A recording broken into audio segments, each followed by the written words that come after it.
ವಿಷಯಗಳನ್ನು ಸರಿಯಾಗಿ ಇಂಪ್ಲಿಮೆಂಟ್ ಮಾಡೋ ದೃಷ್ಟಿಯಿಂದ ಇವತ್ತು ನೆಹರು ಯುವ ಕೇಂದ್ರದವರು ಬಹಳ ಒಂದು ದೊಡ್ಡ ಒಳ್ಳೆಯ ವಿಷಯವನ್ನು ಗಮನದಲ್ಲಿಟ್ಟುಕೊಂಡು ಈ ಪರಿಸರವನ್ನು ಕಾಪಾಡೋ ದೃಷ್ಟಿಯ ಮೂಲಕ ನಮ್ಮ ವೈಯಕ್ತಿಕವಾದ ನಮ್ಮ ಜೀವನವನ್ನು ಕೂಡ ಸುಧಾರಣೆ ಆಗಬೇಕು. ಇದು ನಮ್ಮ ಜೀವನಕ್ಕೆ ಸಂಬಂಧಪಟ್ಟಂಥ ವಿಚಾರ, ನಮ್ಮ ಜೀವಕ್ಕೆ ಸಂಬಂಧಪಟ್ಟಂಥ ವಿಚಾರ. ಈ ವಿಚಾರವನ್ನು ಇಟ್ಕೊಂಡು ನಾವು ಇವತ್ತು ನೆಹರು ಯುವ ಕೇಂದ್ರದವರು ವಿದ್ಯಾರ್ಥಿಗಳಿಗೆ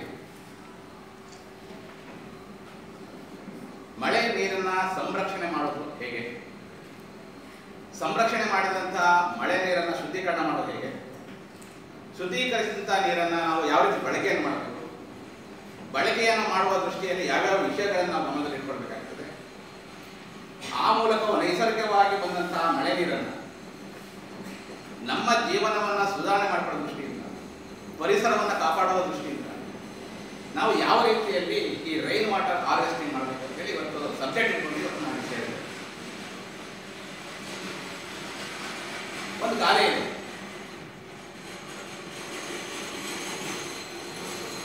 ಅಜ್ಜನ ಕಾಲಕ್ಕೆ ಬಾವಿ ತೆರೆದ ಬಾವಿ, ಅಜ್ಜನ ಕಾಲಕ್ಕೆ ತೆರೆದ ಬಾವಿ,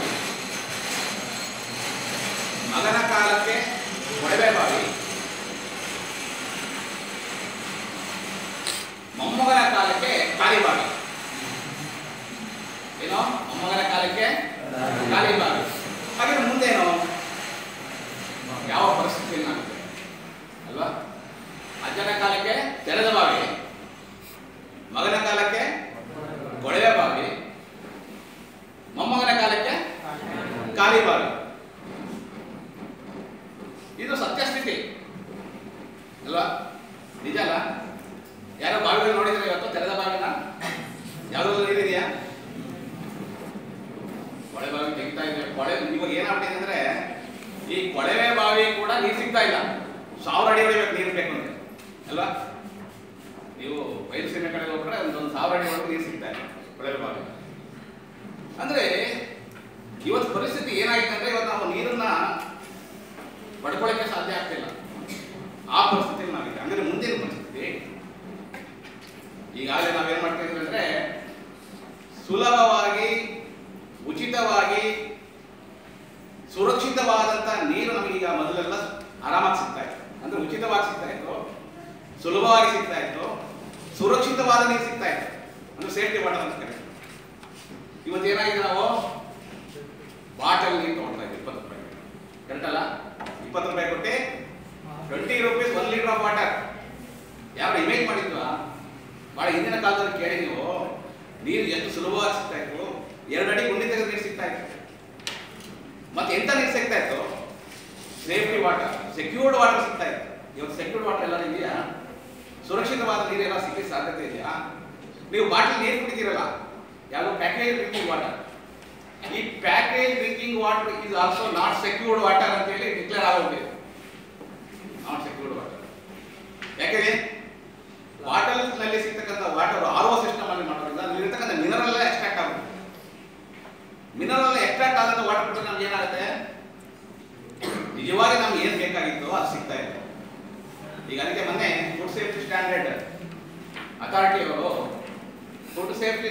ಅಥಾರಿಟಿ ಅವರು ಇದನ್ನ ಯೋಚನೆ ಮಾಡಿ RO ವಾಟರ್ ಏನಿದೆ ಅದು ಯೋಗ್ಯ ಅಲ್ಲ, ಅದರಲ್ಲಿ ಯಾವುದೇ ರೀತಿ ಮಿನರಲ್ ಇರಲಿಕ್ಕೆ ಸಾಧ್ಯ ಇಲ್ಲ ಅಂತೇಳಿ ಮೊನ್ನೆ ಒಂದು ಅಮೆಂಡ್ಮೆಂಟ್ ಮಾಡಿದ್ದಾರೆ. ಅದಕ್ಕೆ ಫುಡ್ ಸೇಫ್ಟಿ ಸ್ಟ್ಯಾಂಡರ್ಡ್ ಆಕ್ಟ್ ಇದೆ. ಈ ಫುಡ್ ಸೇಫ್ಟಿ ಸ್ಟ್ಯಾಂಡರ್ಡ್ ಆಕ್ಟ್ ಅಲ್ಲಿ ಆಡೆಡ್ ಮಿನರಲ್ ಮಾಡಿ ಬಾಟಲ್ ವಾಟರ್ ಕೊಡಬೇಕು ಅಂತ ಹೇಳಿ ಡಿಕ್ಲೇರ್ ಮಾಡಿ ಈಗ ಏಪ್ರಿಲ್ 1 ಜಾರಿಗೆ ಬರ್ತಾರೆ. ಇನ್ನು ಮುಂದೆ ಯಾವುದೇ ವಾಟರ್ ಬಾಟಲ್ ನಾವು ನೀರು ಕುಡಿಬೇಕಂದ್ರೆ ಅದನ್ನೆಲ್ಲ ನೋಡ್ಬೇಕು, ಬೇಕಂದ್ರೆ ಲೇಬಲ್ ನಲ್ಲಿ ಆಡೆಡ್ ಮಿನರಲ್ ಅಂತ ಮಾತ್ರ ಕುಡಿಬೇಕು. ಆ ಪರಿಸ್ಥಿತಿ ಬರ್ತಾ ಇದೆ. ಅಂದ್ರೆ ಯೋಚನೆ ಮಾಡಿ ನೀರಿನ ಪರಿಸ್ಥಿತಿ ಎಲ್ಲಿಗೆ ಹೋಗಿದೆ. ಸುಲಭವಾಗಿ ಸಿಗ್ತಿತ್ತ ನೀರು ಸುಲಭವಾಗಿ ಸಿಗ್ತಾ ಇಲ್ಲ, 1000 ಅಡಿ ಒಳಗೆ ನೀರು ಸಿಗ್ತಾ ಇಲ್ಲ.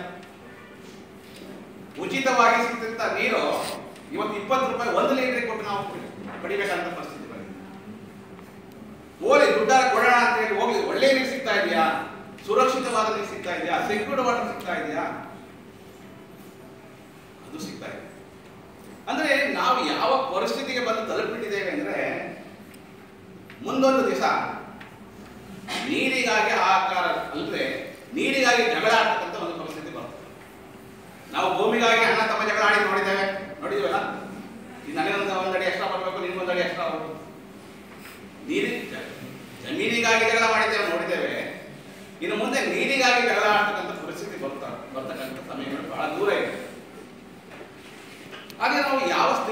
ಪರಿಸ್ಥಿತಿಯಲ್ಲಿ ಇದ್ದೇವೆ ಅಂತಂದ್ರೆ ಯೋಚನೆ ಮಾಡಬೇಕು. 60ರ ದಶಕದಲ್ಲಿ ಗ್ರೀನ್ ರೆವಲ್ಯೂಷನ್ ಆಯಿತು. ನಮಗೆಲ್ಲ ಗೊತ್ತಿದೆ ಅಲ್ಲ, ಗ್ರೀನ್ ರೆವಲ್ಯೂಷನ್ ಗೊತ್ತಿದೆ, ಹಸಿರು ಕ್ರಾಂತಿ. ಹಸಿರು ಕ್ರಾಂತಿಯ ಪರಿಣಾಮ ಆಹಾರ ಭದ್ರತೆ ನಮಗೆ ಸಿಕ್ತು, ಫುಡ್ ಸೇಫ್ಟಿ ಅಂತ. ಈ ಫುಡ್ ಸೇಫ್ಟಿ 60ರ ದಶಕದಲ್ಲಿ ಏನು ಹಸಿರು ಕ್ರಾಂತಿ ಗ್ರೀನ್ ರೆವಲ್ಯೂಷನ್ ಆಯಿತು, ಅದರ ಪರಿಣಾಮವಾಗಿರುತ್ತೆ ಆಹಾರ ಭದ್ರತೆ ಆಗಿದೆ, ಆಹಾರದ ಕೊರತೆ ಇಲ್ಲ. ಅದರ ಅಡ್ಡ ಪರಿಣಾಮಗಳು ಬೇರೆ ಏನಾರು ಇರಲಿ, ಅದು ಆಮೇಲೆ ನಾವು ಡಿಸ್ಕಸ್ ಮಾಡೋಣ. ಆದರೆ ಒಂದು ಬರ ಪರಿಸ್ಥಿತಿಯಲ್ಲಿ ಒಂದು ಹಸಿರು ಕ್ರಾಂತಿ ತರೋದ್ರ ಮೂಲಕ ಆಹಾರ ಭದ್ರತೆ ಸೃಷ್ಟಿಯಾಗಿದೆ. ಇವತ್ತು ಯಾವ ಪರಿಸ್ಥಿತಿಯಲ್ಲಿ ನಾವು ಇದ್ದೇವೆ ನೀರಿಗೆ ಸಂಬಂಧಪಟ್ಟಂಗೆ, ಈ ನೀರಿಗಾಗಿ ಇವತ್ತು ಕ್ರಾಂತಿ ಮಾಡಬೇಕಾಗಿದೆ. ಅವತ್ತು ಏನಾಯ್ತು, ಹಸಿರು ಕ್ರಾಂತಿಯಾಗಿ ಆಯ್ತು, ಅದೇ ರೀತಿ ನೀರಿಗಾಗಿ ಒಂದು ಕ್ರಾಂತಿ ಆಗ್ಬೇಕಾದಂತ ಒಂದು ಪರಿಸ್ಥಿತಿ ಇವತ್ತು ಬಂದ್ಬಿಟ್ಟಿದೆ. ಹಾಗಾದ್ರೆ ನೀರಿನ ಕ್ರಾಂತಿ ಯಾವ ತರ ಆಗ್ಬೇಕು? ಈಗ ವಾಟರ್, ನೀರಿನ ಕ್ರಾಂತಿ ಯಾವ ತರ ಆಗ್ಬೇಕು? ಈ ಗ್ರೀನ್ ರೆವಲ್ಯೂಷನ್ ಆದಾಗೆ ವಾಟರ್ ರೆವಲ್ಯೂಷನ್ ಆಗ್ಬೇಕಾಗಿದೆ, ರೆವಲ್ಯೂಷನ್ ಆಗ್ಬೇಕಾಗಿದೆ. ಹಾಗಾದ್ರೆ ವಾಟರ್ ರೆವಲ್ಯೂಷನ್ ಯಾವ ತರ ಮಾಡ್ಬೇಕು ನಾವೀಗ? ಅದು ಇಂಪ್ಲಿಮೆಂಟ್ ಮಾಡ್ಬೇಕಲ್ಲ, ವಾಟರ್ ರೆವಲ್ಯೂಷನ್ ಯಾವ ತರ ಮಾಡ್ಬೇಕು? ಅದಕ್ಕಾಗಿ ಇವತ್ತು ನೆಹರು ಯುವಕರವರು ಆ ಕ್ರಾಂತಿಯನ್ನ ಹುಟ್ಟು ಹಾಕ್ತಾ ಇದ್ದಾರೆ. ಈಗ ಆಲ್ರೆಡಿ ಆಗ್ತಾ ಇದೆ, ಸಾಕಷ್ಟು ಕಾರ್ಯಕ್ರಮಗಳಾಗ್ತಾ. ಈ ವಾಟರ್ ರೆವಲ್ಯೂಷನ್ ನಾವು ಯಾವ ತರ ಶುರು ಮಾಡ್ಬೇಕೀಗ? ಹಸಿರು ಯಾವ ನೀರಿನ ಕ್ರಾಂತಿ ಯಾವ ತರ ಆಗ್ಬೇಕು ಅಂತಂದ್ರೆ ನೀರಿನ ಭದ್ರತೆ ನಮ್ಗೆ ಆಗ್ಬೇಕಾಗಿದೆ. ವಾಟರ್ ಸೆಕ್ಯೂರಿಟಿ ನಮಗೆ ಬೇಕಾಗಿದೆ. ಕೇವಲ ವಾಟರ್ ಸೆಕ್ಯೂರಿಟಿ ಅಲ್ಲ, ಸೇಫ್ಟಿ ವಾಟರ್ ಸೆಕ್ಯೂರಿಟಿ ಆಗ್ಬೇಕಾಗಿದೆ. ಅದು ಕೂಡ ಬಹಳ ಇಂಪಾರ್ಟೆಂಟ್. ನೋಡಿ, ಇವೆಲ್ಲ ಒಂದಕ್ಕೊಂದು ಲಿಂಕ್ ಆಗ್ತದೆ. ವಾಟರ್ ಸೆಕ್ಯೂರಿಟಿ ಜೊತೆಗೆ ಸೇಫ್ಟಿ ವಾಟರ್ ಸೆಕ್ಯೂರ್ ಆಗಬೇಕಾಗಿದೆ. ಈ ಸೇಫ್ಟಿ ವಾಟರ್ ತೆಗೆದುಕೊಳ್ಬೇಕಾದ್ರೆ ಪರಿಸರ ಚೆನ್ನಾಗಿರುತ್ತೆ. ನಾವು ಪರಿಸರವನ್ನು ಚೆನ್ನಾಗಿ ಇಟ್ಕೊಳ್ಳದೆ ಹೋದ್ರೆ ಸೇಫ್ಟಿ ವಾಟರ್ ಸಿಗ್ತದೆ, ಸುರಕ್ಷಿತವಾದ ವಾಟರ್ ಸಿಗಲಿಕ್ಕೆ ಸಾಧ್ಯ. ಇವೆರಡು ಬಹಳ ಇಂಟರ್ಲಿಂಕ್ ಇದೆ. ಪರಿಸರದ ಮೇಲೆ ಬಹಳ ದೊಡ್ಡ ಪರಿಣಾಮ ಬೀರ್ತಕ್ಕಂಥದ್ದು. ನಾವು ಈ ವಾಟರ್ ಒಂದು ಏನಾರ ರೆವಲ್ಯೂಷನ್ ಆಯ್ತು ಅಂತ, ಅದು ದೊಡ್ಡ ಒಂದು ಕ್ರಾಂತಿ ಆಯ್ತು ಅಂದ್ರೆ ಆಟೋಮೆಟಿಕ್ ಪರಿಸರ ಚೆನ್ನಾಗಿರ್ಲಿಕ್ಕೆ ಸಾಧ್ಯತೆ ಆಗುತ್ತೆ. ಈ ಪರಿಸರವನ್ನು ಕಾಪಾಡೋ ದೃಷ್ಟಿಯಿಂದ, ಪರಿಸರದ ನೈರ್ಮಲ್ಯತೆಯನ್ನು ಕಾಪಾಡೋ ದೃಷ್ಟಿಯಿಂದ ಇವತ್ತೊಂದು ಒಳ್ಳೆಯ ರೆವಲ್ಯೂಷನ್ ಆಗಬೇಕಾಗಿದೆ. ಈ ಒಂದು ರೆವಲ್ಯೂಷನ್ ಅನ್ನ ಆಗಬೇಕಾದ್ರೆ ನಮ್ಮೆಲ್ಲರ ಪಾತ್ರ ಬಹಳ ಇದೆ.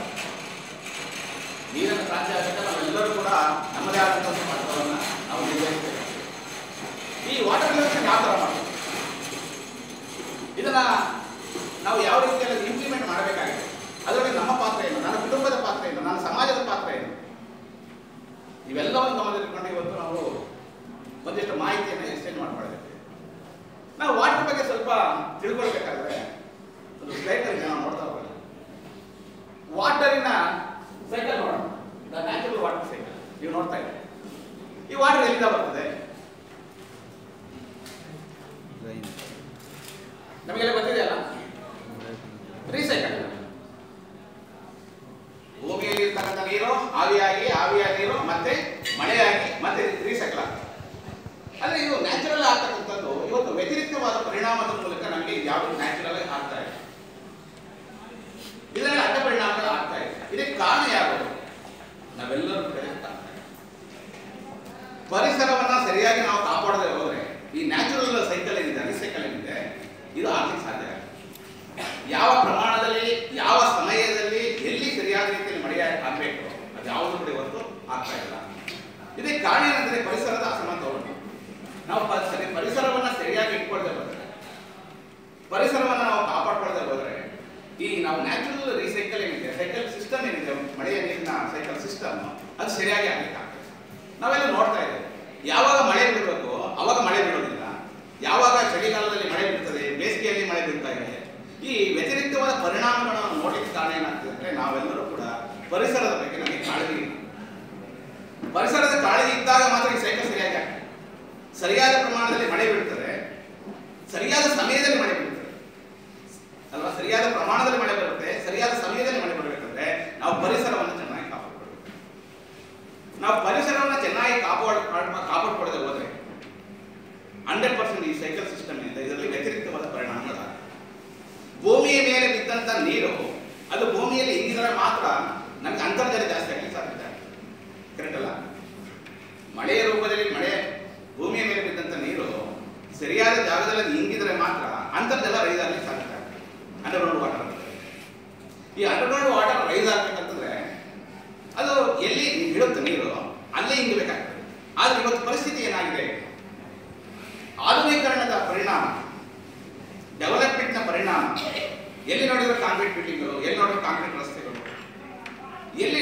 ಬೀಳುತ್ತೋ ಆ ನೀರಲ್ಲಿ ಎಲ್ಲಿ ಹೋಗ್ತಾ ಇದೆ?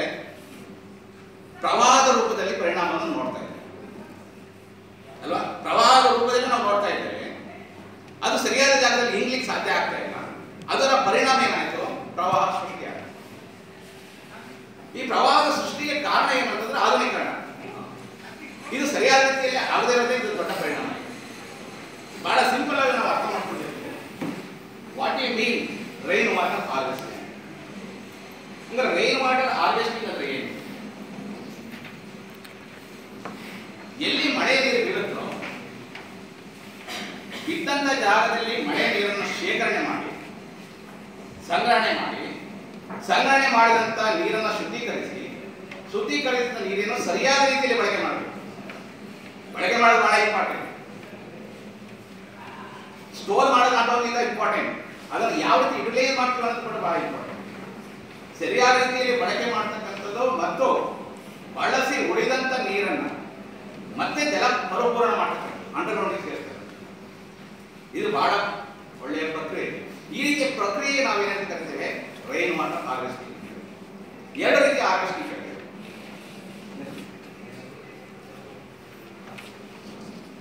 ಎರಡು ರೀತಿಯ ನಾವು ಹಾರ್ವೆಸ್ಟಿಂಗ್ ನೋಡ್ತೇವೆ. ಒಂದು ರೈನ್ ವಾಟರ್ ಹಾರ್ವೆಸ್ಟಿಂಗ್, ಇನ್ನೊಂದು ರೂಫ್ ವಾಟರ್ ಹಾರ್ವೆಸ್ಟಿಂಗ್. ಈ ಎರಡು ಪ್ರಕ್ರಿಯೆಗಳಾಗಬೇಕು. ರೂಫ್ ವಾಟರ್ ಹಾರ್ವೆಸ್ಟಿಂಗ್ ಆಗಲಿಲ್ಲ ಅಂದ್ರೆ, ರೈನ್ ವಾಟರ್ ಹಾರ್ವೆಸ್ಟಿಂಗ್ ಆಗಲಿಲ್ಲ ಅಂದ್ರೆ ಪ್ರವಾಹಗಳ ಸೃಷ್ಟಿ ಆಗುತ್ತೆ. ಪ್ರವಾಹದ ನೀರು ಎಲ್ಲಿ ಹೋಗ್ತದೆ? ನಮ್ಮ ಮನೆಗಳಿಗೆ ಎಲ್ಲ ಇದರ ಅಡ್ಡ ಪರಿಣಾಮ ನಾವು ನೋಡ್ತೇವೆ. ಇಲ್ಲ ಅಂತಂದ್ರೆ ಮಳೆಯ ನೀರು ಎಲ್ಲೋಗಿ ಸೇರ್ತದೆ? ಸಮುದ್ರಕ್ಕೆ ಹೋಗಿ ಸೇರ್ತದೆ. ಸಮುದ್ರಕ್ಕೆ ಸೇರಿದಂತ ನೀರು ನಮಗೇನು ಉಪಯೋಗ ಇಲ್ಲ ಅಲ್ಲ, ಸಮುದ್ರಕ್ಕೆ ಸೇರಿದಂತ ನೀರು ನಮಗೇನು ಉಪಯೋಗ ಇಲ್ಲ. ಆದರೆ ನಮಗೆ ಆ ನೀರು ಮಳೆಯ ನೀರು ಸರಿಯಾದ ನಾವು ಬಳಸ್ಕೊಳ್ಬೇಕಾದ್ರೆ ಸರಿಯಾದ ಜಾಗದಲ್ಲಿ ಅದು ಹಿಂಗಿದ್ರೆ ಮಾತ್ರ ನಮಗೆ ಆ ನೀರು ಉಪಯೋಗಕ್ಕೆ ಬರ್ತದೆ. ಸಿಹಿ ನೀರು ಹಾಕಕ್ಕೆ ಮಾಡ್ತಾರೆ. ಇಲ್ಲ ಅದು ಸ್ಲೈಡ್ ನಾವು ನೋಡ್ತಾ ಇದ್ದೀವಿ. ನೀರಿನ ಲಭ್ಯತೆ, ವಾಟರ್ ಅವೈಲಬಿಲಿಟಿ. ಈ ವಾಟರ್ ಅವೈಲಬಿಲಿಟಿ ನೀವು ಸ್ಕ್ರೀನ್ ಅಲ್ಲಿ ನೋಡ್ತಾ ಇದ್ರೆ ಕೇವಲ 3% ಅಷ್ಟು ನೀರಷ್ಟು ಮಾತ್ರ ನಮ್ಮ ಬಳಕೆಗೆ ಯೋಗ್ಯ ಆಗಿದೆ. ಬಳಕೆಗೆ ಯೋಗ್ಯ ಆಗಿರ್ತಕ್ಕಂಥ ಎಷ್ಟು ನೀರು? Only 3%. What ever remaining 97% of water, ಎಲ್ಲ 97% ಆಫ್ ವಾಟರ್ ನಮ್ಗೆ ಯೂಸ್ ಇಲ್ಲ, ಬಳಕೆಗೆ ಬರೋದಿಲ್ಲ.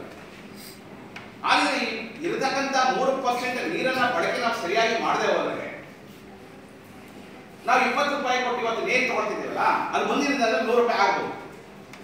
ನೋಟ್ ಉಚಿತವಾಗಿ ಸುರಕ್ಷಿತವಾದಂಥ ನೀರು ಯಾವ ನಾವು ಪಡ್ಕೊಳ್ತಾ ಇದ್ದೀವಿ, ಇವತ್ತು ನಮ್ಗೆ ಉಚಿತವಾಗಿ ನೀರು ಸಿಗ್ತಾ ಇಲ್ಲ, ದುಡ್ಡು ಕೊಟ್ಟು ಬರಬೇಕಾಗಿ ನೀರು. ಮುಂದಿನ ದಿನದಲ್ಲಿ ಬಹಳ ಕಷ್ಟ ಇದೆ. ಇವತ್ತು ಮನೆ ನೀರೇನು ಮುನ್ಸಿಪಾಲಿಟಿ ಸಪ್ಲೈ ಮಾಡ್ತಿದ್ದಾರೆ, ಎಲ್ಲರಿಗೂ ಮೀಟರ್ ಆಗ್ತಾ ಇದ್ದಾರೆ. What is the reason?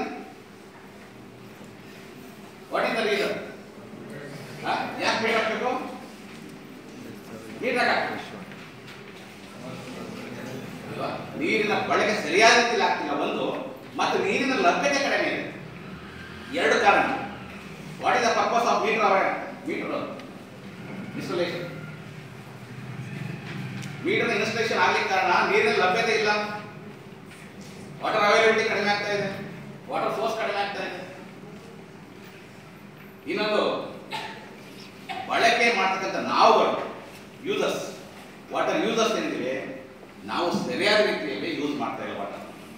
That is the main reason for metering. ಇವೆಲ್ಲ ಅವಾಯ್ಡ್ ಆಗಬೇಕು ಅಂತಂದ್ರೆ ನಮ್ಮ ಪಾತ್ರ ಬಹಳ ದೊಡ್ಡದು.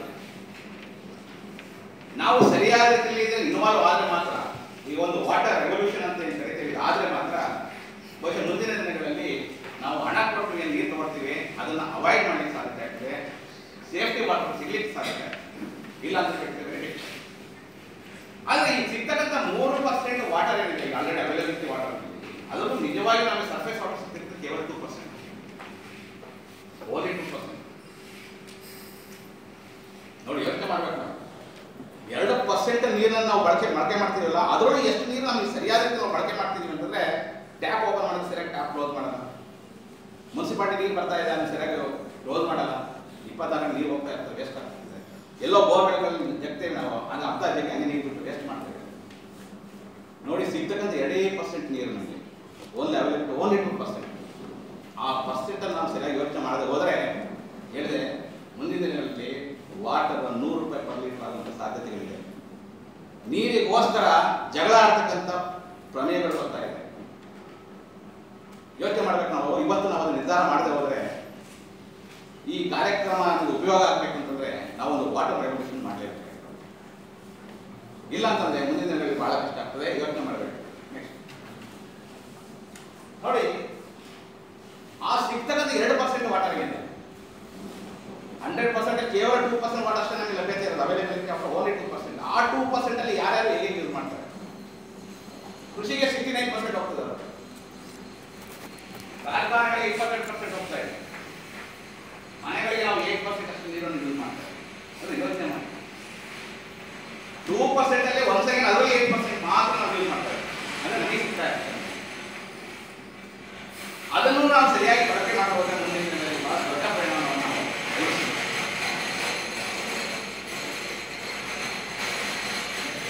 ಬಯಸುತ್ತೇವೆ. ಒಬ್ಬ ಮನುಷ್ಯನಿಗೆ ಪ್ರತಿದಿನಕ್ಕೆ ಎಷ್ಟು ನೀರು ಬೇಕು ಅಂತ ಹೇಳ್ತೇವೆ? 130 ಲೀಟರ್. ಅದು ನಗರ ಪ್ರದೇಶಗಳಿಗೆ ಮುನ್ಸಿಪಲ್ ಲಿಮಿಟ್ ಅಲ್ಲಿ ವಾಸ ಮಾಡ್ತಕ್ಕಂಥವ್ರಿಗೆ 135 ಲೀಟರ್ ಅಷ್ಟು ಪ್ರತಿ ವ್ಯಕ್ತಿಗೆ ನೀರು ಬೇಕು. ಪ್ರತಿಯೊಬ್ಬ ವ್ಯಕ್ತಿಗೆ 135 ಲೀಟರ್ ಒಂದು ದಿನಕ್ಕೆ ಬೇಕು ಅಂತಂದ್ರೆ ಎಷ್ಟು ನೀರು ರಿಕ್ವೈರ್ಮೆಂಟ್ ಇದೆ ನಮಗೆ ಅನ್ನೋದನ್ನ ನಾವು ಕ್ಯಾಲ್ಕುಲೇಟ್ ಮಾಡ್ತೀವಿ. ನೋಡ್ರಿ, ವಾಟರ್ ಸೆಕ್ಯೂರಿಟಿ ಇದೊಂದು ನಮ್ಮ ಹಕ್ಕು. ಇದು ಹೇಳ್ತದೆ ಸರ್ಕಾರ ಅಲ್ಲ, ಇದು ನಮ್ಮ ಹಕ್ಕು. ನೀರನ್ನು ಪಡೆತಕ್ಕಂಥದ್ದು ನಮ್ಮ ಹಕ್ಕು. ಹಲವಾರು ಹಕ್ಕುಗಳಲ್ಲಿ ನೀರನ್ನು ಪಡೆತಕ್ಕಂಥದ್ದು ನಮ್ಮ ಒಂದು ಹಕ್ಕಿದೆ. ಈ ಹಕ್ಕನ್ನು ನಾವು ಚಲಾಯಿಸಬೇಕಾದ್ರೆ, ಈ ಹಕ್ಕು ನಮಗೆ ಆಗಬೇಕು ಅಂತಂದ್ರೆ ನಾವು ವಾಟರ್ ಏನಿದೆ ಆ ವಾಟರ್ ಸರಿಯಾದ ರೀತಿ ಬಳಕೆ ಮಾಡ್ಕೊಂತ ಆಗಲೇಬೇಕು. ನೀರಿನ ಮೇಲೆ ನಮ್ಮ ಹಕ್ಕು ಏನಿದೆ ಇಲ್ಲಿದೆ ನೋಡಿ. ಒಬ್ಬ ವ್ಯಕ್ತಿ ಕರೆಕ್ಟಾಗಿ ಎಷ್ಟು ನೀರು ಕೊಡಬೇಕು ಅನ್ನೋದು 50 to 100 ಅಂತ ಹೇಳಿ, ಅಂದ್ರೆ ಇಷ್ಟು ನೀರು ಒಬ್ಬ ವ್ಯಕ್ತಿ ಕರೆಕ್ಟಾಗಿ ಬೇಕು. ಅದನ್ನ ಬದಲಿಸುವಂತ ಸರ್ಕಾರದ ಕೆಲಸ. ಆಮೇಲೆ ನೀರು ಸರಿ ಅವನಿಗೆ 1,000 ಮೀಟರ್ ಅಂತ ಹೇಳ್ತಾರೆ, ಅಂದ್ರೆ 1 ಕಿಲೋಮೀಟರ್ ಒಳಗೆ ಪ್ರತಿಯೊಬ್ಬ ವ್ಯಕ್ತಿ ನೀರು ಸಿಗಬೇಕು. ಆಮೇಲೆ ಕಡಿಮೆ ಸಮಯದಲ್ಲಿ ಅವನ ನೀರಿಗೆ ಅವೈಲೇಬಿಲಿಟಿ ಆಗಬೇಕು, ಕಡಿಮೆ ಖರ್ಚಿನಲ್ಲಿ ನೀರನ್ನು ಒದಗಿಸಬೇಕು. ಇದು ಮಾನವನ ಕುಡಿಯುವ ನೀರಿನ ಹಕ್ಕಿದೆ. ಈ ಮಾನವನ ಕುಡಿಯುವ ನೀರಿನ ಹಕ್ಕಿನ ಪರಿಣಾಮ ಇವತ್ತು ನಾವು ತರಬೇತಿ ಬಂದಿದ್ದೇವೆ. ಸರ್ಕಾರ ಯಾಕೆ ತರಬೇತಿ ಕೊಡ್ತಾ ಇದೆ ನಿಮಗೆಲ್ಲ ಅಂತಂದ್ರೆ ಇದು ಹಕ್ಕಿನ ಪರಿಣಾಮ, ಕಾನೂನಿನ ಪರಿಣಾಮ. ಈ ಕಾನೂನು ಅನ್ನತಕ್ಕಂಥ ಇಲ್ಲದೆ ಹೋದ್ರೆ, ಇದು ನನ್ನ ಹಕ್ಕು ಅಂತ ಹೇಳಿ ನಾನು ಪಡೆದೇ ಹೋದ್ರೆ, ಇಲ್ದಿದ್ದ ಹೋದ್ರೆ ಬಸ್ ಯಾರು ತಲೆ ಕೆಡ್ಕೊಳ್ತಾ ಇರಲಿಲ್ಲ. ಇವತ್ತು ಯಾವ್ದಾದ್ರು ಗ್ರಾಮ ಅಭಿವೃದ್ಧಿ ಆಗ್ಬೇಕು ಅಂತಂದ್ರೆ ಪ್ರತಿಯೊಬ್ಬ ವ್ಯಕ್ತಿಗೆ 50 ಲೀಟರ್ ಕೊಡಲೇಬೇಕು. ಗ್ರಾಮೀಣದ ಬಗ್ಗೆ ಕೊಡೋದು ಯಾವುದು? ಸರ್ಕಾರದ ಕೆಲಸ. ಅದಕ್ಕಾಗಿ ಒಂದು ಇಲಾಖೆ ಸೃಷ್ಟಿ ಆಗ್ತದೆ, ನೀರು ಮತ್ತು ನೈರ್ಮಲ್ಯ ಇಲಾಖೆ, ಪರಿಸರ ಇಲಾಖೆ, ಗ್ರಾಮೀಣಾಭಿವೃದ್ಧಿ ಇಲಾಖೆ. ಈ ಡಿಪಾರ್ಟ್ಮೆಂಟ್ಗಳು ಬಂದಿರೋ ಉದ್ದೇಶ ಏನು? ಪ್ರತಿಯೊಬ್ಬ ವ್ಯಕ್ತಿಗೆ ಇಷ್ಟು ವಾಟರ್ ಕೊಡ್ತಕ್ಕಂಥ ಜವಾಬ್ದಾರಿ ಅವ್ರಿಗೂ ಇದೆ. ಆ ಜವಾಬ್ದಾರಿಯ ಪರಿಣಾಮ ಇವತ್ತು ನಾವು ತರಬೇತಿಸ್ತೇವೆ. ಯಾಕೆ ನಿಮ್ಗೆ ಎಲ್ಲರಿಗೂ 135 ಲೀಟರ್ ಕೊಡಬೇಕಲ್ಲ ನಾನು. ಸರ್ಕಾರ ಪ್ರತಿಯೊಬ್ಬ ವ್ಯಕ್ತಿಗೆ 135 ಲೀಟರ್ ವಾಟರ್ ಕೊಡಲೇಬೇಕು. ಕೊಡಲಿಲ್ಲ ಅದಕ್ಕೆ ಸಾಕು ಸರ್ಕಾರದ ಮೇಲೆ. ಅದು ಕೊಡಬೇಕು ಅಂತಂದ್ರೆ ನಿಮ್ಮ ಪಾತ್ರ ಏನು? ನೀವು ಸರಿಯಾದ ರೀತಿಯಲ್ಲಿ ಪಾತ್ರ ನಿರ್ವಹಣೆ ಮಾಡಲು ಹೋದ್ರೆ, ಅಂದ್ರೆ ಸಾಮಾನ್ಯ ಜನ ಅವದೇ ಆದ ಪಾತ್ರ ಸರಿಯಾದ ರೀತಿ ಮಾಡಿ ಹೋದ್ರೆ ನೀರು ಕೊಡಲಿಕ್ಕೆ ಸಾಧ್ಯ ಇಲ್ಲ. ಪ್ರತಿಯೊಬ್ಬ ವ್ಯಕ್ತಿಗೆ ಪ್ರತಿದಿನಕ್ಕೆ 135 ಲೀಟರ್ ಸರ್ಕಾರ ಕೊಡಬೇಕು ಅಂತಂದ್ರೆ ಆ ವಾಟರ್ ಅವೈಲೇಬಿಲಿಟಿ ಇರಬೇಕಲ್ಲ. ಆ ವಾಟರ್ ಅವೈಲೇಬಿಲಿಟಿ ಇರಬೇಕಂದ್ರೆ ನಾವು ವಾಟರ್ ರೆವಲ್ಯೂಷನ್ ಆಗಲೇಬೇಕು. ನೀರಿನ ಬಳಕೆ ಸರಿಯಾದ ಪ್ರಮಾಣದಲ್ಲಿ ಆಗಲೇಬೇಕು. ನಾವು ಸರಿಯಾದ ರೀತಿಯಲ್ಲಿ ನೀರಿನ ಪ್ರಮಾಣ ಸರಿಯಾದ ರೀತಿಯಲ್ಲಿ ಬಳಸ್ತಾ ಹೋದ್ರೆ 135 ಲೀಟರ್ ನಾ 500 ಲೀಟರ್ ಹೋಗ್ಬೋದು ಅಲ್ವಾ? ನೀವು 200 ಲೀಟರ್ ಖರ್ಚು ಮಾಡೋದಕ್ಕೆ ಹೊರಡೆ ಅಂದ್ರೆ ಪಕ್ಕದಲ್ಲಿ ಇನ್ನೊಂದಿಗೆ 70 ಲೀಟರ್ ಕಡಿಮೆ ಅಲ್ವಾ? ನಾನು 500 ಲೀಟರ್ ಯೂಸ್ ಮಾಡಿದೆ ಅಂತಂದ್ರೆ ಇನ್ನೊಂದಿಗೆ ಎಷ್ಟು ಲೀಟರ್ ಕಡಿಮೆ ಆಗುತ್ತೆ? ಡಿಫರೆನ್ಸ್ ಆಫ್ 1 ಅಲ್ವಾ? ಹಂಗಿದ್ರೆ ವಾಟರ್ ರೆವಲ್ಯೂಷನ್ ಆಗದೆ ಹೋದ್ರೆ ಮುಂದೆ ಸರ್ಕಾರ ಕೂಡ ಬಹಳ ದೊಡ್ಡ ಪರಿಣಾಮ ಸಿಕ್ಕಾಕೊಳ್ಬೇಕಾಗ್ತದೆ. ಯಾಕಂದ್ರೆ ನನ್ನ ಹಕ್ಕು ನೀರನ್ನು ಪಡೆಯತಕ್ಕಂಥದ್ದು ನನ್ನ ಹಕ್ಕು. ಸರ್ಕಾರ ಅದು ಪಡೆಯಲಿಲ್ಲ, ಸರ್ಕಾರದ ಮೇಲೆ ನಾನು ಕಾನೂನು ಕ್ರಮ ತೆಗೆದುಕೊಳ್ಬೋದು. ಅದಕ್ಕೆ ಸರ್ಕಾರ ಏನು ಮಾಡ್ತಾ ಇರುತ್ತಾ ಇದೆ, ಗೌರ್ಮೆಂಟ್ ಎದುರು ಬಗ್ಗೆ ಏನ್ ಮಾಡ್ತಾ ಇದೆ, ನಿಮಗೆಲ್ಲ ತರಬೇತಿ ಕೊಡ್ತಾರೆ. ನೀವು ವಾಟರ್ನ ಸರಿಯಾಗಿ ಬಳಸಿ, ವಾಟರ್ನ ಸ್ಟೋರ್ ಮಾಡಿ ಅಲ್ವಾ? ನೋಡಿ, ಇದರಿಂದ ಪರಿಣಾಮ ದೊಡ್ಡ ದೊಡ್ಡ ಪರಿಣಾಮಗಳಾಗ್ತಾ ಇದೆ. ನಾನು ಇದನ್ನು ಮಾಡದೆ ಹೋದ್ರೆ ಸರ್ಕಾರ ಕೂಡ ಕೈ ತೆಗೆದುಕೊಳ್ಳುತ್ತೆ, ನಾನು ಕೂಡ ಒಳ್ಳೆಯ ಜೀವನವನ್ನು ನಿರ್ವಹಣೆ ಮಾಡಲಿಕ್ಕೆ ಸಾಧ್ಯ ಇಲ್ಲ. ವಾಟರ್ ಅಂತಕ್ಕಂಥದ್ದು ಇದು ದೊಡ್ಡ ಪ್ರಮಾಣದಲ್ಲಿ ನಮ್ಮ ಜೀವನದ ಮೇಲೆ ಪರಿಣಾಮ ಬೀರುತ್ತದೆ, ನಮ್ಮ ಪರಿಸರದ ಮೇಲೆ ದೊಡ್ಡ ಪರಿಣಾಮವನ್ನು ಬೀರ್ತಾ ಇದೆ. ನೆಕ್ಸ್ಟ್ ನಾವೆಲ್ಲ ನೋಡ್ತಾ ಇದ್ದೇವೆ ಅಲ್ಲ, ವಾಟರ್ ಪ್ರಾಬ್ಲಮ್ ನೋಡ್ತಾ ಇದ್ದೇವೆ, ನೀರಿನ ಗಮನೆಯನ್ನು ನಾವು ನೋಡ್ತಾ ಇದ್ದೇವೆ. ನೋಡಿ, ಇದು ಬಹಳ ಇಂಪಾರ್ಟೆಂಟ್. ಪ್ರತಿಯೊಬ್ಬ 5 ಜನ ಕುಡಿತಾ ಇದ್ದಾರೆ ನೀರು ಅಂದ್ರೆ ಅದರಲ್ಲಿ ಒಬ್ಬನಿಗೆ ಅನ್ಸಿ ಅನ್ಸೆಕ್ಯೂರ್ಡ್ ವಾಟರ್ ಸಿಗ್ತಾ ಇಲ್ಲ. ಪ್ರತಿ 5 ಜನರಲ್ಲಿ ಒಬ್ಬರಿಗೆ ಅನ್ಸೆಕ್ಯೂರ್ಡ್ ವಾಟರ್, ಸೇಫ್ಟಿ ವಾಟರ್ ಸಿಗ್ತಾ ಇಲ್ಲ, ಸೆಕ್ಯೂರ್ಡ್ ವಾಟರ್ ಸಿಗ್ತಾ ಇಲ್ಲ. ಆ ಪರಿಸ್ಥಿತಿಯಲ್ಲಿ ನಾವು ಇದ್ದೇವೆ.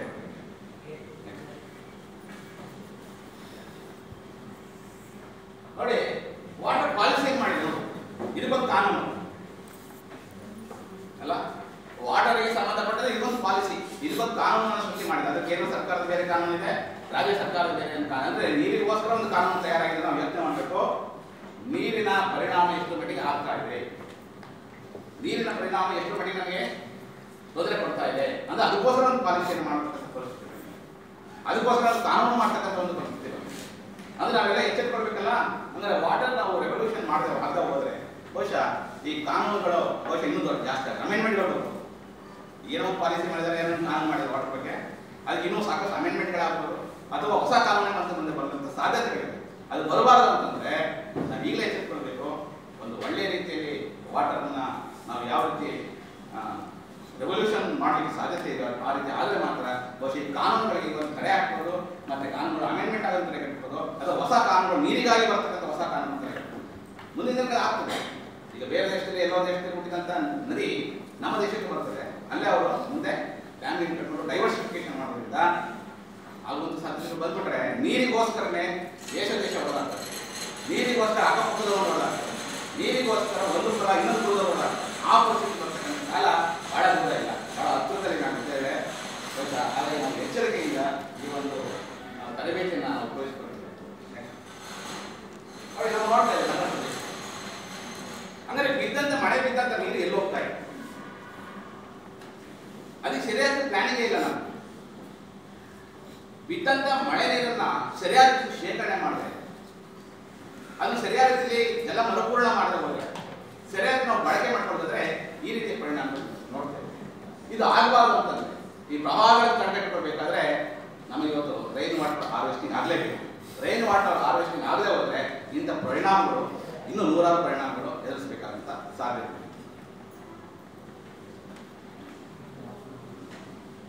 ಇಲ್ಲಿ ನಾನು ಆಲ್ರೆಡಿ ಎಕ್ಸ್ಪ್ಲೇನ್ ಮಾಡಿದೆ what it means rain water harvesting. ನೋಡಿ, ಮಳೆ ಬೀಳುವ ಪ್ರದೇಶದಲ್ಲೇ ನೀರನ್ನು ಶೇಖರಿಸಿ ಸಂಗ್ರಹಣೆ ಮಾಡಿ ದಿನನಿತ್ಯದ ಚಟುವಟಿಕೆಗಳಿಗೆ ಬಳಕೆ ಮಾಡುವುದು ಮತ್ತು ಅಂತರ್ಜಲ ಮರುಪೂರ್ಣ ಮಾಡುವುದು. ಯಾಜಿಟಿಸ್ ರೈನ್ ವಾಟರ್ ಏನು ಯಾಜಿಟಿಸ್ ಬರುತ್ತೆ ಅದನ್ನು ಯಾಜಿಟಿಸ್ ಕಲೆಕ್ಟ್ ಮಾಡಬೇಕು. ಯಾಜಿಟಿಸ್ ನಾವು ಬಳಕೆ ಮಾಡ್ತೀವಲ್ಲ ಅಂದ್ರೆ ಶುದ್ಧೀಕರಣ ಮಾಡಿ ಕ್ಲೀನ್ ಮಾಡಿ ಆ ವಾಟರ್ನ ಯೂಸ್ ಮಾಡ್ತಕ್ಕಂಥದ್ದು ಮತ್ತು ಹೆಚ್ಚಿಗೆ ಆದಂಥ ನೀರನ್ನು ಅಂಡರ್ ವಾಟರ್ ಅಂದರೆ ಜಲ ಮರುಪೂರ್ಣ ಮಾಡ್ತಕ್ಕಂಥ ಕೆಲಸ ಆಗಬೇಕು. ಇದಕ್ಕೆ ನಾವು ರೈನ್ ವಾಟರ್ ಹಾರ್ವೆಸ್ಟಿಂಗ್. ನೆಕ್ಸ್ಟ್ ನೋಡಿ, ಮೊದಲೆಲ್ಲ ಮಾಡ್ತಾ ಇದ್ದೀವಿ ನಾನು ಹಳೆ ಕಾಲದಲ್ಲಿ ಕೂಡ ಇದು ಒಳ್ಳೊಳ್ಳೆ ಪ್ಲಾನಿಂಗ್ ಇತ್ತು. ರಾಜ ಮಹಾರಾಜ ಕಾಲದಲ್ಲಿ ಇದಕ್ಕೋಸ್ಕರ ಒಂದು ಒಳ್ಳೆ ಪ್ಲಾನ್ ಮಾಡ್ಕೊಂಡಿದ್ವಿ. ಯಾವ ರೀತಿ ಶೇಖರಣೆ ಮಾಡಬೇಕು ನೀರನ್ನ, ಬೆಳೆದಂತ ಮಳೆ ನೀರನ್ನ ಯಾವ ಥರ ಶೇಖರಣೆ ಮಾಡಬೇಕು ಕೆಲವೊಂದು ಸ್ಲೈಡ್ಸ್ ಬರುತ್ತೆ.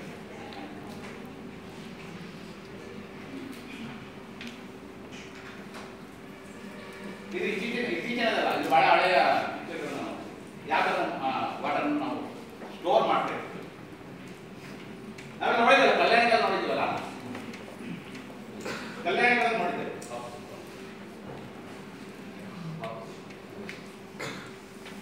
ಇವೆಲ್ಲವೂ ಕೂಡ ರೈನ್ ವಾಟರ್ ಹಾರ್ವೆಸ್ಟಿಂಗ್ ಸಿಸ್ಟಮ್ ಮೊದಲೆಲ್ಲ ಇತ್ತು, ಬಹಳ ಹಳೆ ಕಾಲದಲ್ಲಿ ಇತ್ತು. ಎಲ್ಲ ಮುಚ್ಚೋಗ್ಬಿಟ್ಟಿದ್ದಾರೆ. ನಾ ಹೇಳಿದೆ ನಿಮಗೆ ಎಲ್ಲ ಮೊದಲು ಏನು ಹೇಳಿದೆ, ಅಜ್ಜನ ಕಾಲಕ್ಕೆ ತೆರೆದ ಬಾವಿ, ಮಗನ ಕಾಲಕ್ಕೆ ಕೊಳವೆ ಬಾವಿ, ಮಗನ ಕಾಲಕ್ಕೆ ಗಾಳಿ ಬಾವಿ. ಇವತ್ತು ಖಾಲಿ ಆಗುತ್ತದೆ ಅಲ್ಲ, ಏನಿಲ್ಲ ಇವತ್ತು ಆ ಪರಿಸ್ಥಿತಿ ಬರ್ತದೆ. ಮುಂದೆ ಏನೋ ಅನ್ನೋದನ್ನ ನಾವು ಇವತ್ತು ಚಿಂತನೆ ಮಾಡ್ತೀವಿ. ಎಲ್ಲ ಮುಂದೆ ಏನಂತ ಚಿಂತನೆ ಮಾಡ್ಬೇಕಂದ್ರೆ ಎಲ್ಲಾ ಕೊಳವೆ ಭಾಗಗಳು, ಎಲ್ಲಾ ಓಪನ್ ವೆಲ್ಸ್, ಎಲ್ಲಾ ಓಪನ್ ವೆಲ್ ನೀರು ಇರಬೇಕು ಅಂದ್ರೆ ರೈನ್ ವಾಟರ್ ಹಾರ್ವೆಸ್ಟ್ ಸಾಧ್ಯ. ರೈನ್ ವಾಟರ್ ಹಾರ್ವೆಸ್ಟ್ ಆಗ್ತಾ ಹೋದ್ರೆ ಓಪನ್ ವೆಲ್ಗಳು ನಾವು ಫುಲ್ ಮಾಡಲಿಕ್ಕೆ ಸಾಧ್ಯ. ಇವತ್ತು ಓಪನ್ ವೆಲ್ಗಳನ್ನು ಮುಚ್ಚುತ್ತಾ ಇದ್ದೇವೆ. ಇವತ್ತು ಓಪನ್ ವೆಲ್ಗಳೇ ಕಾಣ್ತಾ ಇದೆ. ಓಪನ್ ವೆಲ್ಗಳೆಲ್ಲ ಮುಚ್ಚೋಗ್ಬಿಟ್ಟಿದ್ದಾರೆ. ಬೋರ್ ವಾಟರ್ ಬೋರ್ ಒಂದು 1,000 ಅಡಿ, 1,500 ಅಡಿ, 2,000 ಅಡಿ ಹೋಗ್ತಿದ್ದಾರೆ. ಆ ಪರಿಸ್ಥಿತಿ ನಾವು ಬಂದಿದ್ದೇವೆ ಅಂತಂದ್ರೆ ಅಂತರ್ಜಲ ಯಾವ ಪ್ರಮಾಣದಲ್ಲಿದೆ, ಅಂತರ್ಜಲ ಎಲ್ಲಿ ಹೋಗಿದೆ, ಅಂತರ್ಜಲದ ಪರಿಸ್ಥಿತಿ ಎಲ್ಲಿದ್ದೇವೆ, ನಾವು ಅಂಡರ್ ವಾಟರ್ ಯಾವ ಸ್ಥಿತಿಯಲ್ಲಿ ನಾವಿದ್ದೇವೆ ಸ್ವಲ್ಪ ಯೋಚನೆ ಮಾಡಬೇಕಲ್ಲ.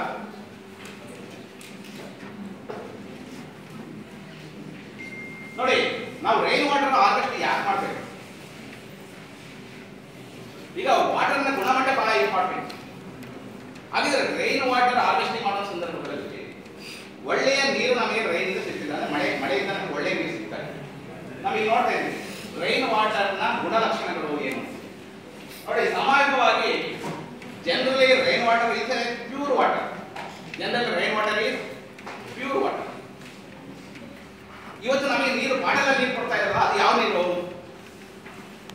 ಯಾಕೆ ಗೊತ್ತಿದೆಯಾ? ಬಾಟಲ್ಗಳೆಲ್ಲ ನಾವು ನೀರು ತಗೊಳ್ತಾ ಇರೋದು ಎಂತ ನೀರು?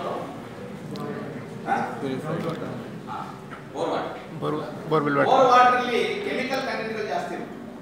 ಅಂಡರ್ಗ್ರೌಂಡ್ ವಾಟರ್ ಅಲ್ಲಿ ಕರೆಕ್ಟ್ ಅಲ್ಲ. ಈ ಕೆಮಿಕಲ್ ನೀರನ್ನ ಅವರು ಶುದ್ಧೀಕರಣ ಮಾಡೋದ್ರಿಂದ ಆರ್ಒ ಸಿಸ್ಟಮ್ ಹಾಕೊಳ್ತಾರೆ, ರಿವರ್ಸ್ ಆಸ್ಮೋಸಿಸ್. ಈ ರಿವರ್ಸ್ ಆಸ್ಮೋಸಿಸ್ ಸಿಸ್ಟಮ್ ಅಲ್ಲಿ ಈ ಬೋರ್ ವಾಟರ್ ನಾವು ಪಾಸ್ ಮಾಡೋದ್ರಿಂದ ಏನಾಗುತ್ತೆ, ಎಲ್ಲ ಮಿನರಲ್ಗಳನ್ನ ರಿಡ್ಯೂಸ್ ಅಲ್ಲ ತೆಗೆದಾಕ್ತಾರೆ. ಅಂದ್ರೆ ನಾವು ಕುಡಿತಕ್ಕಂಥ ನೀರು ಜೀರೋ ವಾಟರ್ ಆಗ್ಬಿಟ್ಟಿದೆ. ವಾಟರ್ ಏನಿದೆ zero water, nothing but distilled water. ನಾವು ಯೋಚನೆ ಮಾಡಬೇಕು. ಇದರಿಂದ ನಮಗೆ ಅನೇಕ ರೀತಿಯ ಅಡ್ಡ ಪರಿಣಾಮಗಳು ನಮ್ಮ ದೇಹದ ಮೇಲೆ ಆಗ್ತವೆ ಬಿಕಾಸ್ ಆಫ್ ವಾಟರ್. ಅಂದ್ರೆ ನಮಗೆ ಸರಿಯಾದ ನೀರು, ಶುದ್ಧವಾದ ನೀರು ಮಳೆ ನೀರು ಕೊಡ್ತಾ ಇದೆ. Already natural water is fresh water, fresh water is pure water, rain water. ಆ ರೈನ್ ವಾಟರ್ ಕ್ವಾಲಿಟಿ ಸರಿಯಾಗಿದೆ ನೋಡಿದ್ರೆ pH 7 ಇದೆ. Soft water, chemical free water ಅಲ್ಲ. Rain water is chemical free water, pH level is 7, pure water ಅಲ್ವಾ, natural ಸಿಗ್ನಂತ water. ಹಾಗೆ ಇಂಥ ಶುದ್ಧವಾದ ರೈನ್ ವಾಟರ್ ನಾವು ಬಳಸಿಕೊಳ್ಳುವಲ್ಲಿ ವಿಫಲ ಆಗ್ತಾ ಇದ್ದೇವೆ. ವಿ ಆರ್ ಫೇಲ್ ಅಲ್ಲ, ವಿ ಆರ್ ಫೇಲ್. ರೈನ್ ವಾಟರ್ನ ಸರಿಯಾದ ನಾವು ಬಳಸ್ಕೊಂಡು ಬಿಟ್ರೆ ಇಷ್ಟೆಲ್ಲ ಪ್ರಾಬ್ಲಮ್ಗಳಿದೆ. ಪ್ರವಾಹಗಳು ಕಡಿಮೆ ಆಗ್ತದೆ, ಒಳ್ಳೆಯ ಪರಿಸರ ಸಿಗ್ತದೆ, ಒಳ್ಳೆಯ ಶುದ್ಧ ನೀರು ಸಿಗ್ತದೆ, ಸೆಕ್ಯೂರ್ ವಾಟರ್ ಸಿಗ್ತದೆ, ಸೇಫ್ಟಿ ವಾಟರ್ ಸಿಗ್ತದೆ, ಲೋ ಕಾಸ್ಟ್ ವಾಟರ್ ಸಿಗ್ತದೆ, ಮತ್ತೆ ನಿಯರ್ ಬೈ ವಾಟರ್, ನನ್ನ ಮನೆ ಭಾಗದಲ್ಲಿ ನೀರು ಬಹಳ ಇಂಪಾರ್ಟೆಂಟ್. ಇದೆಲ್ಲ ಪ್ರಾಬ್ಲಮ್ ಆಗ್ಲಿಕ್ಕೆ ಕಾರಣ ಏನಂತಂದ್ರೆ we are not concentrate on savings of.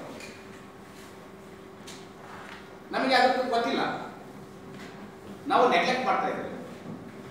ಮಳೆ ನೀರಿನ ಪರಿಣಾಮ, ಮಳೆ ನೀರಿನ ಆ ಕ್ವಾಲಿಟಿ ಏನಿದೆ, ಕ್ವಾಲಿಟಿ ಆಫ್ ರೈನ್ ವಾಟರ್ ಏನಿದೆ, ಅದರ ಬಗ್ಗೆ ನಮಗೆ ಕಲ್ಪನೆಗಳಿದೆ. ಇಲ್ಲದೆ ಇದರ ಪರಿಣಾಮ ಇವತ್ತು ನಾವು ಜೀರೋ ವಾಟರ್ ಕುಡಿತಾ ಇದ್ದೇವೆ, ಅಥವಾ ಡಿಸ್ಟಿಲ್ ವಾಟರ್ ಲೆವೆಲ್ ಇರ್ತಕ್ಕಂಥ ವಾಟರ್ ನಮಗೆ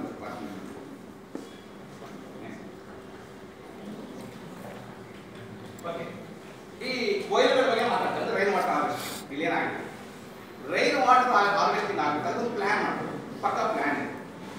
ಅಂದ್ರೆ ರೈನ್ ವಾಟರ್ ಹಾರ್ವೆಸ್ಟಿಂಗ್ ಮಾಡೋದಂಗೆ, ರೂಫ್ ವಾಟರ್ ಹಾರ್ವೆಸ್ಟಿಂಗ್ ಮಾಡೋದಂಗೆ, planning is very very important. ಕೊಯ್ಲು, ನಾವು ಕೊಯ್ಲು ಬಗ್ಗೆ ಮಾತಾಡ್ತೀವಲ್ಲ, ಮಳೆ ಬೇರೆ ಬೇರೆ ಕೊಯ್ಲು ಮಾಡಿದೀವಲ್ಲ, ಭತ್ತ ಕೊಯ್ಲು ಮಾಡೋದು ಅಲ್ಲ, ಭತ್ತ ಏನು ಕೊಯ್ಲು ಮಾಡ್ತೀವಿ, ಯಾಕೆ ಮಾಡ್ತೀವಿ, ಯಾವ ಉದ್ದೇಶ ಮಾಡ್ತೀವಿ ನಮಗೆಲ್ಲ. ಅದೇ ರೀತಿ ಮಳೆ ಕೊಯ್ಲು ಆಗ್ಬೇಕು. ಈ ಭತ್ತ ಕೊಯ್ಲು ಹೆಂಗ್ ಮಾಡ್ತೀವಿ ಹಂಗೆ ಮಳೆ ಕೊಯ್ಲು ಕೂಡ ಹಾರ್ವೆಸ್ಟಿಂಗ್ ಆಗಬೇಕು. ಹಾರ್ವೆಸ್ಟಿಂಗ್ ಆಗದ ಬದಲು ನಮ್ಮ ಜೀವನವನ್ನು ಸುಧಾರಣೆ ಮಾಡ್ಕೊಳ್ಳೋಕೆ ಸಾಧ್ಯ ಇಲ್ಲ. ನಮ್ಮ ಜೀವನವನ್ನು ಎತ್ತರ ಮಟ್ಟಕ್ಕೆ ತೆಗೆದುಕೊಂಡು ಹೋಗಕ್ಕೆ ಸಾಧ್ಯ ಇಲ್ಲ. ನಮ್ಮ ಜೀವನ, ನಮ್ಮ ಆರೋಗ್ಯವನ್ನು ಕಾಪಾಡ್ಕೊಳ್ಳೋಕೆ ಸಾಧ್ಯ ಇಲ್ಲ. ಕೇಂದ್ರ ಸರ್ಕಾರ ಒಂದು ಸರ್ವೆ ಮಾಡ್ತದೆ, ಪರಿಸರ ಸರಿಯಾಗಿ ಇಟ್ಕೊಳ್ಳದೆ ಹೋದ್ರೆ, ವೈಯಕ್ತಿಕ ಸ್ವಚ್ಛತೆ ಸರಿಯಾಗಿ ಇಲ್ಲದೆ ಹೋದ್ರೆ, ಶುದ್ಧ ಕುಡಿಯುವ ನೀರು ನಾವು ಬಳಸಿಕೊಳ್ಳದೆ ಹೋದ್ರೆ 80% ಅಷ್ಟು ಕಾಯಿಲೆಗಳು ಇದರಿಂದನೇ ಬರ್ತದೆ. 80% ಆಫ್ ಡಿಸೀಸಸ್ ಬರ್ಲಿಕ್ಕೆ ಕಾರಣ ಏನು? What the reason? Because of water and ಸ್ವಚ್ಛತೆ.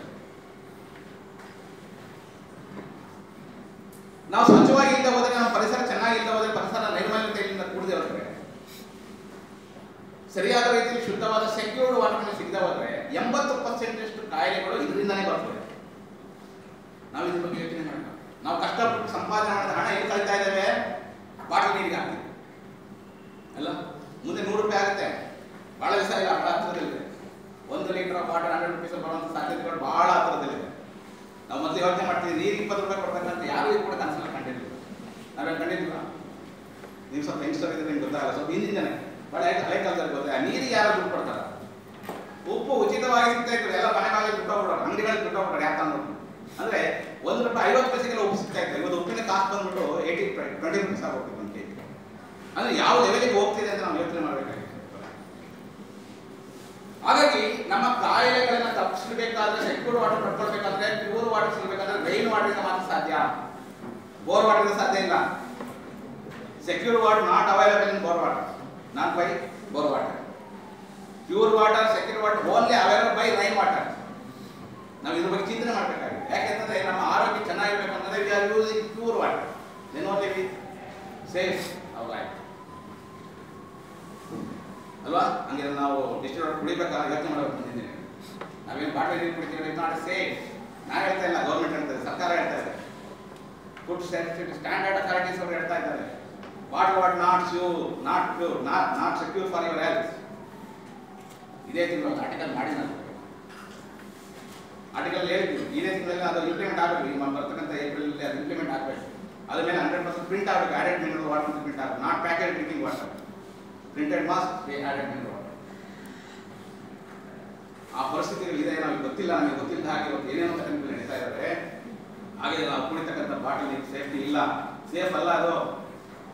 ಹಂಗಾದ್ರೆ ನಿಜವಾದ ವಾಟರ್ ಎಲ್ಲಿ ಸಿಗ್ತಾ ಇದೆ? Natural rain water, safety water. ಹಾಗಿದ್ರೆ ಇದು ನಾವು ಮಾಡಲೇಬೇಕು. ನನ್ನ ಜೀವನ ಚೆನ್ನಾಗಿರ್ಬೇಕು ಅಂತ, ನಾನು ಆರೋಗ್ಯವಂತವಾದ ವ್ಯಕ್ತಿ ಆಗಬೇಕಾಗಲಿ, ಮುಂದಿನ ಪೀಳಿಗೆ ಚೆನ್ನಾಗಿರ್ಬೇಕು, ಅದ್ರ ಜೊತೆಗೆ ನಾನು ಚೆನ್ನಾಗಿರ್ಬೇಕು ಅಂತಂದ್ರೆ rain water harvesting must. Roof water harvesting is must. We should do. Otherwise, it's very difficult in coming days. We are facing a lot of problems in coming days because of water. Okay.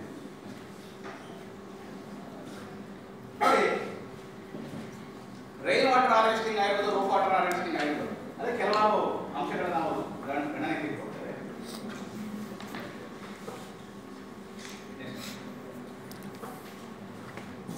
ನೋಡಿ, rain water harvesting ಬಹಳ important. ಒಬ್ಬ ವ್ಯಕ್ತಿಗೆ ಸರ್ಕಾರ ಒಂದು policy ಮಾಡ್ತಾರೆ, water policy ಮಾಡ್ತಾರೆ government. Water ಪಾಲಿಸಿಗೆ ಒಬ್ಬ ವ್ಯಕ್ತಿಗೆ 135 ಲೀಟರ್ ನಗರ ಪ್ರದೇಶದಲ್ಲಿ ವಾಸ ಮಾಡೋದಕ್ಕೆ ಕೊಡಬೇಕು. ಒಬ್ಬ ವ್ಯಕ್ತಿ 135 ಲೀಟರ್ ಪರ್ ಡೇ ಬೇಕು ಅಂತಂದ್ರೆ ಅಂದ್ರೆ ಎಷ್ಟು ನೀರು ಬೇಕು ನನಗೆ? ನಮ್ಮನೇಲಿ ಎಷ್ಟು ಜನ ಇದ್ದೇವೆ? 5 ಜನ ಇದ್ದೀವಿ. 5 ಜನ ಇಂಟು 132 ಲೀಟರ್, ಇಷ್ಟು ಲೀಟರ್ ಆಫ್ ವಾಟರ್ ಬೇಕು, ರಿಕ್ವೈರ್ಮೆಂಟ್. ಇಷ್ಟು ಲೀಟರ್ ಆಫ್ ವಾಟರ್ ನನಗೆ ಬೇಕು ಅಂತಂದ್ರೆ ವಾಟರ್ ಸೋರ್ಸ್ ನೋಡ್ಬೇಕಲ್ಲ. ಸರ್ಕಾರ ಇದ್ರ ಬಗ್ಗೆ ಚಿಂತನೆ ಮಾಡ್ತಾ ಇದೆ.